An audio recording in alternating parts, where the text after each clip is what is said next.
ಬೆಲ್ಲದಿಂದ ತಯಾರಾದ ಅಡಿಗೆಯ ರುಚಿನೇ ವಿಭಿನ್ನ. ಆದರೆ ಬೆಲ್ಲ ತಯಾರಿಕೆ ಅಷ್ಟು ಸುಲಭವಲ್ಲ. ಹೊಲಗಳಲ್ಲಿ ಕಬ್ಬು ಬೆಳೆದು ಕಬ್ಬಿನಿಂದ ಹಾಲನ್ನು ತೆಗೆದು ಕಬ್ಬಿನ ಹಾಲಿನಿಂದ ಹಾಲಿನ ಅಂಶವನ್ನು ಬೇರೆ ಮಾಡಿ ಆಣ ಮಾಡಿ ಗಟ್ಟಿ ಬೆಲ್ಲ ಮಾಡುವುದು ವಿಧಾನ. ಈ ಬೆಲ್ಲಗಳಲ್ಲಿ ಅನೇಕ ವಿಧವಾದ ಬೆಲ್ಲಗಳಿವೆ. ಬನ್ನಿ ಈಗ ಬೆಲ್ಲದ ಬಗ್ಗೆ ಹೆಚ್ಚಿನ ಮಾಹಿತಿ ಮತ್ತು ಅದರ ಉಪಯೋಗಗಳ ಬಗ್ಗೆ ತಿಳಿಯೋಣ ವಿಜಯ ಅವರ ಜೊತೆಗೆ ಡಾಕ್ಟರ್ ಗಿರಿಜಾ ಇವರಿಂದ. ಹೊಸ ಚಿಗುರು ಹಳೆ ಬೇರು ಕೂಡಿರಲು ಮರಸೊಬಗು, ಹೊಸ ಯುಕ್ತಿ ಹಳೆ ತತ್ವದೊಡಗೂಡೆ ಧರ್ಮ, ಋಷಿ ವಾಕ್ಯದೊಡನೆ ವಿಜ್ಞಾನ ಕಲೆ ಮೇಳವಿಸಿ ಜಸವು ಜನ ಜೀವನಕ್ಕೆ ಮಂಕುತಿಮ್ಮ. ನಮ್ಮ ಹಿರಿಯರ ಅನುಭವಗಳು ಮತ್ತು ಆಧುನಿಕ ವಿಜ್ಞಾನದ ಸಂಶೋಧನೆಗಳ ಸಂಗಮದಿಂದ ತಯಾರಿಸಲ್ಪಡುವ ಅನೇಕ ಪೌಷ್ಟಿಕ ಆಹಾರಗಳ ಸಾಲಿನಲ್ಲಿ ಬೆಲ್ಲವೂ ಸೇರಿದೆ. ನಮ್ಮ ತಾತ ಮುತ್ತಾತರ ಕಾಲದಿಂದಲೂ ಅಡುಗೆಯಲ್ಲಿ ರುಚಿಗೋಸ್ಕರ ಬೆಲ್ಲವನ್ನೇ ಬಳಸಿ ಅವರು ಆರೋಗ್ಯದಿಂದಿದ್ದರು. ಮಹಾತ್ಮ ಗಾಂಧೀಜಿಯವರ ಆರೋಗ್ಯದ ಗುಟ್ಟು ಅವರು ತಿನ್ನುತ್ತಿದ್ದ ಶೇಂಗಾ ಮತ್ತು ಬೆಲ್ಲದಲ್ಲಿ ಅಡಗಿತ್ತು ಅನ್ನೋದನ್ನ ಇತಿಹಾಸದ ಪುಟಗಳಲ್ಲಿ ನಾವೆಲ್ಲ ಓದಿ ತಿಳ್ಕೊಂಡಿದ್ವಿ. ಸಾಂಪ್ರದಾಯಿಕ ಆಹಾರವಾದ ಬೆಲ್ಲವನ್ನ ಶುಭ ಸಮಾರಂಭಗಳಲ್ಲಿ, ಹಬ್ಬ ಹರಿದಿನಗಳಲ್ಲಿ, ಮುತ್ತೈದೆಯರಿಗೆ ಕೊಡುವ ಬಾಗಿನದಲ್ಲಿ, ಹೋಮ ಹವನದಲ್ಲಿ, ದೇವರ ನೈವೇದ್ಯದಲ್ಲಿ, ಆಯುರ್ವೇದ ಔಷಧದ ತಯಾರಿಕೆಯಲ್ಲಿ ಬಳಸುತ್ತಲೇ ಬಂದಿದ್ದೇವೆ. ನಮ್ಮ ಕರ್ನಾಟಕದ ಕೆಲವು ಕಡೆಗಳಲ್ಲಿ ಅನಾದಿ ಕಾಲದಿಂದ ಈಗಲೂ ಬೆಲ್ಲ ಮತ್ತು ನೀರಿನೊಂದಿಗೆ ಅತಿಥಿಗಳ ಆತಿಥ್ಯ ಆರಂಭವಾಗುತ್ತದೆ. ಬನ್ನಿ ವೀಕ್ಷಕರೇ, ಬೆಲ್ಲದ ವಿಧಗಳಲ್ಲಿ ಒಂದಾದ ಓಲೆ ಬೆಲ್ಲವನ್ನ ಔಷಧಿಗೆ ಮಾತ್ರವಲ್ಲದೆ ಅಡುಗೆಗೂ ಬಳಸಬಹುದು ಅನ್ನುತ್ತಾರೆ ಡಾಕ್ಟರ್ ಗಿರಿಜಾ ಬಿ ನಾಡಗೌಡರ್ ಅವರು. ಡಾಕ್ಟರ್ ಗಿರಿಜಾ ಅವರು ಹೋಮಿಯೋಪತಿ ವೈದ್ಯೆಯಾಗಿದ್ದಾರೆ. ಇವರು ಕ್ಯಾನ್ಸರ್ ರೋಗದಿಂದ ಬಳಲುತ್ತಿರುವವರಿಗೆ ಕೌನ್ಸಿಲರ್ ಆಗಿ ಸೇವೆ ಸಲ್ಲಿಸುತ್ತಿದ್ದಾರೆ.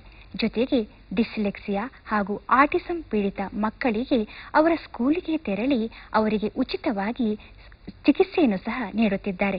ಬನ್ನಿ ಅವರನ್ನ ನಮ್ಮ ಈ ಕಾರ್ಯಕ್ರಮಕ್ಕೆ ಸ್ವಾಗತಿಸೋಣ. ನಮಸ್ಕಾರ ಗಿರಿಜಾ ಅವರು. ನಮಸ್ಕಾರ. ಈ ಓಲೆ ಬೆಲ್ಲ ಅಂತ ಹೇಳ್ತಿದ್ರಿ, ಇದು ಯಾವುದರಿಂದ ತಯಾರು ಮಾಡ್ತಾರೆ? ಓಲೆ ಬೆಲ್ಲ ಅಥವಾ ತಾಳೆ ಬೆಲ್ಲ? ಓಲೆ ಬೆಲ್ಲ ಅಥವಾ ತಾಳೆ ಬೆಲ್ಲ ಅನ್ಬೋದು. ಇದಕ್ಕೆ ಪಾಮ್ ಜಾಗರಿ ಅಂತ ಸಹ ಹೇಳ್ತಾರೆ. ಪಾಮ್ ಜಾಗರಿ ಅಂದ್ರೆ ಪಾಮ್ ಟ್ರೀ. ಅದು ಒಂದು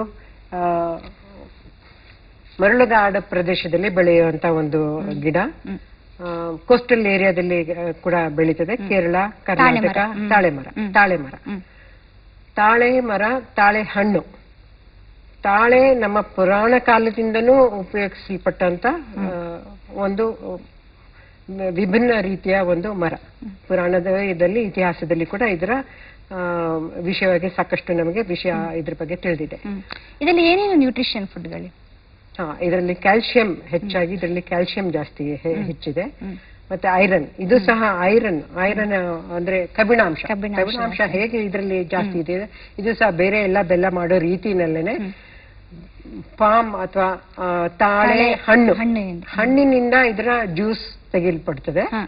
ಆ ಜ್ಯೂಸ್ ನ ಯಾವ ರೀತಿ ನಾವು ಅಲೆ ಮನೆಯಲ್ಲಿ ಮಾಡ್ತೀವೋ ಅದೇ ರೀತಿ ಅಲೆ ಮನೆಯಲ್ಲಿಯೇ ಸಹ ಇದನ್ನ ಬೆಲ್ಲ ಮಾಡ್ತಾರೆ. ಈ ತರ ಕವರ್ ಇದೆಯಲ್ಲ, ಈ ತರ ಕವರ್ ಇದೇ ತರ ಬೇಸಲ್ಲೇ ಇಟ್ಕೊಂಡು ಈ ತರ ಮಾಡ್ತಾರೆ ಅಥವಾ ಬೇರೆ ಬೇರೆ ಆಕಾರಗಳಲ್ಲಿ ಇದನ್ನ? ಹೌದು, ಇಲ್ಲ, ಬೇರೆ ಬೇರೆ ಆಕಾರದಲ್ಲಿ ಇದು ಇರ್ತದೆ. ಇದು ಬರೋದು ಮಾತ್ರ ಕಪ್ಪು ಬಣ್ಣದಲ್ಲಿ ಬರುತ್ತೆ. ಬೇರೆ ಬೇರೆ ಆಕಾರಗಳಲ್ಲೂ ಮಾಡ್ತಾರೆ. ಸಾಮಾನ್ಯವಾಗಿ ಸಿಗೋದು ಇದನ್ನ. ಆಮೇಲೆ ಓಲೆ ಎಲೆಯಿಂದ ಇದನ್ನ ಮುಚ್ಚಿಡ್ತಾರೆ. ಪ್ರಿಸರ್ವೇಟಿವ್ ತರ ಇರುತ್ತೆ. ಬಹಳ ದಿವಸ ಇದು ಬಾಳಿಕೆ ಬರುತ್ತೆ, ಕೆಡೋದಿಲ್ಲ ಸಹ ಇದು. ಈ ತಾಳೆ ಮರದಿಂದ ಆಲ್ಕೋಹಾಲ್ ಕೂಡ ತಯಾರು ಮಾಡ್ತಾರೆ ಅಂತ ನಾವು ಕೇಳಿದೀವಿ. ಈ ಬೆಲ್ಲಕ್ಕೂ ಆಲ್ಕೋಹಾಲ್ಗೂ ಅಂದ್ರೆ ಏನ್ ಸಂಬಂಧ? ಆಲ್ಕೋಹಾಲ್ ಇದಕ್ಕೆ ಮಿಶ್ರಣ ಆಗಲ್ವಾ ಬೆಲ್ಲ ತಯಾರಿಕೆ ಮಾಡಿ? ಸ್ವಲ್ಪ ಮಿಶ್ರಣ ಆದ್ರೂ ಕೂಡ 1% ಅರ್ಧ % ಮಿಶ್ರಣ ಆಗ್ಬೋದು. ಇದು ತಯಾರಿಕೆ ಸಂದರ್ಭದಲ್ಲಿ ಆಲ್ಕೋಹಾಲ್ ಕಂಟೆಂಟ್ ಇಲ್ಲದ ರೀತಿಯಲ್ಲಿ ಅದು ಮೊಲಾಸಸ್ ಅಂತ ಹೇಳ್ತೀವಿ, ಅದು ಕೂಡ ಹೊರಟೋಗ್ತದೆ. ಯಾವುದೇ ರೀತಿ ಇಂಟಾಕ್ಸಿಫಿಕೇಶನ್ ಇಲ್ಲದಂತ ಒಂದು ಪದಾರ್ಥ ಇದು. ಒಂದು ಅರ್ಧ % ಎಲ್ಲೋ ನಿಮ್ಗೆ ಅದು ಆಲ್ಕೋಹಾಲ್ ಪದಾರ್ಥ ಸೇರ್ಕೋಬಹುದು. ಬಟ್ ಯಾವುದೇ ರೀತಿಯಲ್ಲಿ ಅದು ತೊಂದರೆ ಆಗುದಿಲ್ಲ. ಬಹಳ ಆರೋಗ್ಯಕ್ಕಂತೂ ಬಹಳ ಒಳ್ಳೆ ಪದಾರ್ಥ ಇದು. ನಿಮ್ಮದು ಕ್ಷೇತ್ರ ವೈದ್ಯಕೀಯ ಕ್ಷೇತ್ರವಾಗಿದ್ದುಕೊಂಡು ಈ ಬೆಲ್ಲದ ಬಗ್ಗೆ ನಿಮಗೆ ಹೇಗೆ ಆಸಕ್ತಿ ಬಂತು? ನಾನು ಮಕ್ಕಳಿಗೆ ಟ್ರೀಟ್ಮೆಂಟ್ ಕೊಡ್ತಾ ಇದ್ವಿ. ಹಾಗೆ ಹೆಣ್ಣು ಮಕ್ಕಳ ವಿಷಯವಾಗಿನೂ ಕೆಲವೊಂದ್ಸರಿ ನಾನು ಟ್ರೀಟ್ಮೆಂಟ್ ಕೊಡೋ ಟೈಮಲ್ಲಿ ಇವಾಗ ಋತುಮತಿಯಾದ ಹೆಣ್ಮಕ್ಳು, ಇದು ಬಹಳಷ್ಟು ಬಳಕೆ ಆಗೋದು ಋತುಮತಿಯಾದ ಹೆಣ್ಮಕ್ಳಿಗೆ ಇದು ಕೊಡ್ತಾರೆ. ಅಂತ ಸಂದರ್ಭದಲ್ಲಿ ಬಹಳಷ್ಟು ರಕ್ತಹೀನತೆ ಅವರಲ್ಲಿ ಕಾಣಿಸ್ಕೊಳ್ಳುತ್ತೆ. ಅವಾಗ ಇದು ಕೊಟ್ಟ ಕ್ಯಾಲ್ಸಿಯಂ ರಕ್ತಹೀನತೆ ಕಾಣಿಸ್ಕೊಂಡಾಗ ಆ ಜಾಗವನ್ನು ಇದು ತುಂಬಿಕೊಳ್ಳುತ್ತೆ. ಅಂದ್ರೆ ಇದನ್ನ ಬೆಲ್ಲದ ರೂಪದಲ್ಲೇ ಅದನ್ನ ಕೊಡ್ತೀರಾ ಅಥವಾ ಈ ಬೆಲ್ಲದಿಂದ ಏನಾದ್ರೂ ಖಾದ್ಯ ಮಾಡಿ ಅವರಿಗೆ ಕೊಡ್ತೀರಾ? ಹೌದು, ಬೆಲ್ಲದ ಖಾದ್ಯ ತಯಾರಿಸಬಹುದು. ಇದರಲ್ಲಿ ಒತ್ತು ಶಾವ್ಗೆ ಅಂತ ಮಾಡ್ತಾರೆ, ಉಂಡೆ ಅಂತ ಮಾಡ್ತಾರೆ, ಸುಮಾರು ಐಟಮ್ಗಳು ಇದರಲ್ಲಿ ಮಾಡ್ತಾರೆ. ಋತುಮತಿ ಹೆಣ್ಮಕ್ಳಲ್ಲಿ ಅಷ್ಟೇ ಅಲ್ದೇನೆ ಬಾಣಂತಿರಿಗೂ ಸಹ ನಾವು ಇದನ್ನ ಕೊಡ್ತೀವಿ. ಬ್ರೆಸ್ಟ್ ಫೀಡಿಂಗ್ಗೆ ಇದರಲ್ಲಿ ಕ್ಯಾಲ್ಸಿಯಂ ಉತ್ಪತ್ತಿ ಜಾಸ್ತಿ ಇರೋದ್ರಿಂದ ಬ್ರೆಸ್ಟ್ ಫೀಡಿಂಗ್ ಅವರಿಗೆ ಹಾಲು ಉತ್ಪತ್ತಿ ಚೆನ್ನಾಗಾಗತ್ತೆ ಅಂತ ಹೇಳಿ ವಾಡಿಕೆ ಇದೆ. ಅದರಿಂದ ಇದನ್ನ ಬಹಳಷ್ಟು ಉಪಯೋಗಿಸ್ತಾರೆ. ಡಯಾಬಿಟಿಸ್ ಕಾಯಿಲೆ ಉಳ್ಳವರಿಗೆ ಇದೇನಾದ್ರೂ ಅನುಕೂಲಕಾರಿನಾ? ಇಲ್ಲ, ಯಾವುದೇ ರೀತಿಯಲ್ಲಿ ಇದು ಪರ್ಯಾಯವಾಗಿ ಅನುಕೂಲ ಆಗೋದಿಲ್ಲ. ಆದ್ರೆ ಇದನ್ನ ಆಯುರ್ವೇದಿಕ್ ಮೆಡಿಸಿನ್ ಅಲ್ಲಿ, ಕೇರಳ ಆಯುರ್ವೇದ ಅಲ್ಲಿ ಆಗ್ಲಿ ಅಥವಾ ನಮ್ಮ ಪುರಾಣದ ಪದ್ಧತಿ, ನಾಟಿ ಔಷಧಿ ಪದ್ಧತಿಯಲ್ಲಿ ಆಗ್ಲಿ ಈ ಬೆಲ್ಲನ ಉಪಯೋಗಿಸಲ್ಪಡ್ತದೆ. ಅಂದ್ರೆ ಇದು ರುಚಿಯಲ್ಲಿ ಏನಾದ್ರೂ ವ್ಯತ್ಯಾಸ ಇದೆಯಾ? ಮಾಮೂಲಿ ಬೆಲ್ಲಕ್ಕೂ ಈ ಬೆಲ್ಲಕ್ಕೂ ರುಚಿಯಲ್ಲಿ ಏನಾದ್ರೂ ವ್ಯತ್ಯಾಸ ಇದೆಯಾ? ಖಂಡಿತವಾಗೂ ವ್ಯತ್ಯಾಸ ಇದೆ. ಆ ಬೆಲ್ಲದಲ್ಲಿ ಸ್ವಲ್ಪ ಉಪ್ಪಿನಾಂಶ ಜಾಸ್ತಿ ಇರುತ್ತೆ. ಶುಗರ್ ಕೇನ್ ಬೆಲ್ಲ, ನಾವು ಕಬ್ಬಿನಿಂದ ಮಾಡಿರೋ ಬೆಲ್ಲದಲ್ಲಿ ಉಪ್ಪಿನಾಂಶ ಸ್ವಲ್ಪ ಜಾಸ್ತಿ ಇರುತ್ತೆ. ಇದರಲ್ಲಿ ಯಾವುದೇ ರೀತಿ ಉಪ್ಪಿನಾಂಶ ಇರೋದಿಲ್ಲ, ನ್ಯಾಚುರಲ್ ಆಗಿ ಅವೈಲೇಬಲ್ ಇರೋ ಉಪ್ಪಿನಾಂಶ ಇರುತ್ತೆ. ರುಚಿಯಲ್ಲಿ ಮಾತ್ರ ಸ್ವಲ್ಪ ವ್ಯತ್ಯಾಸ ಇದ್ದೇ ಇದೆ, ಸ್ವಲ್ಪ ವ್ಯತ್ಯಾಸ ಇದ್ದಿದೆ. ಕೆಲವೊಂದ್ ಸರ್ತಿ ನೋಡೋದಕ್ಕೆ ಬಣ್ಣ ಮಾತ್ರ ಇದು ಕಪ್ಪನ್ಸ್ಬೋದು, ಆದ್ರೆ ರುಚಿ ಮಾತ್ರ ಆ ಬೆಲ್ಲದಕ್ಕಿಂತ ಈ ಬೆಲ್ಲ ತುಂಬಾನೇ ರುಚಿಯಾಗಿರುತ್ತೆ. ಗಾಂಧೀಜಿ ಸಹ ಇದರಲ್ಲಿ ಮಕ್ಕಳಿಗೆ ಈ ಬೆಲ್ಲದ ಸಣ್ಣ ಸಣ್ಣ ಉಂಡೆಗಳು ಇರುವಂತ ಬೆಲ್ಲನ ಉಂಡೆ ಆಕಾರದಲ್ಲಿ, ಚಿಕ್ಕ ಚಿಕ್ಕ ಉಂಡೆ ಆಕಾರದಲ್ಲಿ ಚಾಕ್ಲೇಟ್ ಬದಲು ಇದನ್ನ ಮಕ್ಕಳಿಗೆ ಕೊಡ್ತಾ ಇದ್ರು ಅಂತ ಒಂದು ಪ್ರತೀತಿ ಇದೆ. ಇದನ್ನ ನಾವು ಹಿಸ್ಟ್ರಿಯಲ್ಲಿ ಓದಿದೀವಿ. ಗಾಂಧೀಜಿ ಸಹ ಇಷ್ಟಪಡ್ತಾ ಇದ್ರು, ಮಕ್ಕಳಿಗೂ ಸಹ ಕೊಡ್ತಾ ಇದ್ರು, ಮಕ್ಕಳು ಸಹ ಇದನ್ನ ತುಂಬಾ ಇಷ್ಟಪಡ್ತಾ ಇದ್ರು ಅಂತ. ಚಾಕ್ಲೇಟ್ ಬದಲಾಗಿ ಆತರ ಉಂಡೆಗಳು ಕೊಟ್ರೆ ಖಂಡಿತವಾಗೂ ಮಕ್ಕಳು ಕೂಡ ಇಷ್ಟಪಡ್ತಾರೆ.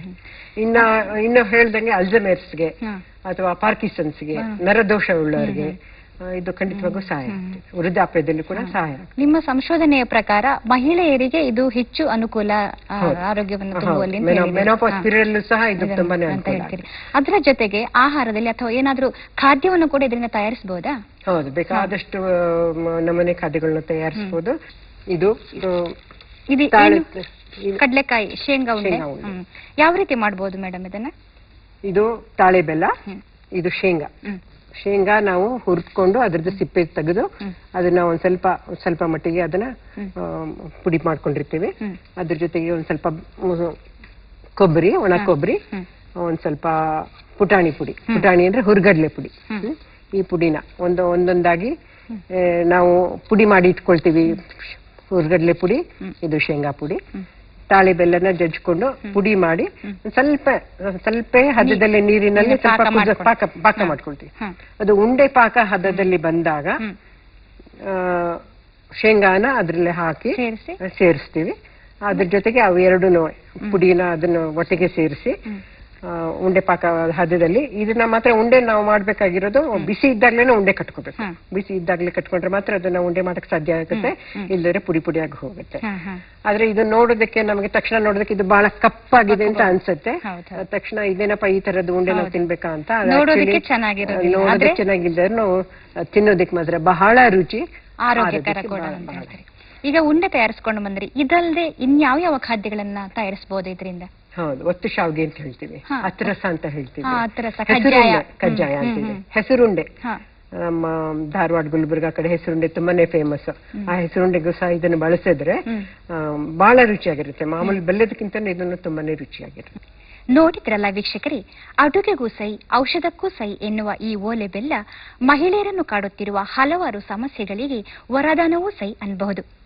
ರುಚಿಯ ಜೊತೆಗೆ ಪೌಷ್ಟಿಕಾಂಶಗಳ ಆಗರವಾಗಿರುವ ಈ ಓಲೆ ಬೆಲ್ಲದ ಮಹತ್ವದ ಬಗ್ಗೆ ನಾವಿವತ್ತು ಸಾಕಷ್ಟು ತಿಳ್ಕೊಂಡ್ವಿ. ಆಹಾರದೊಂದಿಗೆ ಔಷಧೀಯ ಗುಣವಿರುವ ಈ ಓಲೆ ಬೆಲ್ಲದ ಉಪಯೋಗವನ್ನ ಇನ್ಮೇಲಿಂದ ನೀವು ಪಡ್ಕೊಳ್ತೀರಿ ತಾನೆ? ಏನಂತೀರಿ? ಆಹಾ ಇಂಥ ರುಚಿ ಅಂತ ಒಂದಾದ ಮೇಲೆ ತಿನ್ನೋಕೆ ಯಾರಿಗಾದ್ರೂ ಆಸೆ ಇದ್ದೇ ಇರುತ್ತೆ. ಆದ್ರೆ ವೀಕ್ಷಕರೇ, ಆರೋಗ್ಯ ದೇವರಿಗೆಲ್ಲೂ ಏನು ಗೊತ್ತೇ, ಚೆನ್ನಾಗಿ ಹಸಿವಿದ್ದಾಗ ಮಾತ್ರ ತಿನ್ನಬೇಕು, ಅವಶ್ಯಕತೆ ಇದ್ದಷ್ಟು ಮಾತ್ರ ತಿನ್ನಬೇಕು, ದಣಿವಿಲ್ಲದೆ 8 ಗಂಟೆ ಕಾಲ ಕೆಲಸ ಮಾಡಬೇಕು, ಚೆನ್ನಾಗಿ ನಿದ್ರೆ ಮಾಡಬೇಕು, ಜೀವನದಲ್ಲಿ ಅಖಂಡ ಉತ್ಸಾಹ ಹೊಂದಿರಬೇಕು. ಈ ಪಂಚಸೂತ್ರಗಳನ್ನು ಅನುಸರಿಸಿ ಆರೋಗ್ಯವಂತರಾಗಿ. ಮಡಕೆಯ ಮಾಡುವಡೆ ಮಣ್ಣೆ ಮೊದಲು, ತೊಡಗೆಯ ಮಾಡುವಡೆ ಹೊನ್ನೆ ಮೊದಲು. ಅಡಿಗೆಯ ಮಾಡುವಡೆ ಆಹಾ ಎಂತ ರುಚಿಯೇ ಮೊದಲು.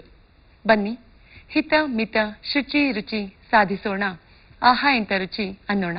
ಏನಂತೀರಿ? ವೀಕ್ಷಕರೇ, ನಿಮ್ಮ ಅಭಿಪ್ರಾಯ ಅನಿಸಿಕೆಗಳನ್ನ ನಮಗೆ ತಪ್ಪದೇ ಬರೆದು ಕಳಿಸಿ. ನಮ್ಮ ವಿಳಾಸ: ನಿರ್ದೇಶಕರು, ಆಹಾ ಎಂಥ ರುಚಿ ವಿಭಾಗ, ದೂರದರ್ಶನ ಕೇಂದ್ರ, ಜೆಸಿ ನಗರ, ಬೆಂಗಳೂರು 560006. ಇಮೇಲ್ ಐಡಿ: ಚಂದನ